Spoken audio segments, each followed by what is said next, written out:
कई साल पहले की बात है। बुद्ध गौतम नामक तपस्वी आराम से अपने ध्यानासन में बैठे थे। उनके साथ उनके शिष्य अनंत भी थे, जो बुद्ध के उपदेशों को सुनने के लिए हर समय उनके पास रहते थे। एक दिन एक युवती जिसका नाम यशोदा था, बुद्ध के पास आई।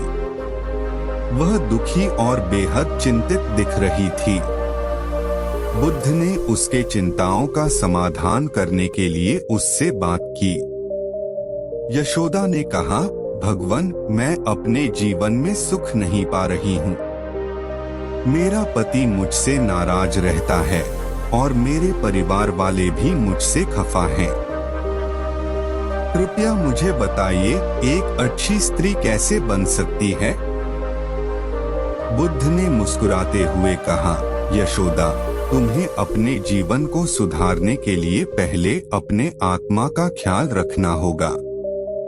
एक अच्छी स्त्री वो होती है जो सबसे पहले खुद को समझती है और अपने मानसिक स्वास्थ्य का ध्यान रखती है।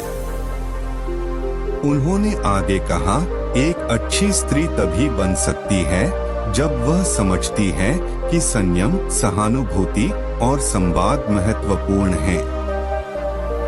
वह दूसरों के साथ सहयोग करती है और दुख सुख में साथी के रूप में खड़ी रहती है। बुद्ध ने जारी रखा, जीवन को अच्छा बनाने के लिए तुम्हें ध्यान, समर्पण और संतोष की दिशा में काम करना होगा।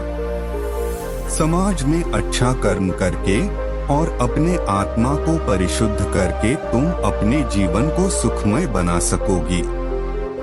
यशोदा ने ध्यानपूर्वक सुना और उसने अपने जीवन की दिशा बदल दी। वह ध्यान, समर्पण और संतोष के साथ अच्छी स्त्री बन गई और उसने अपने जीवन को खुशियों से भर दिया।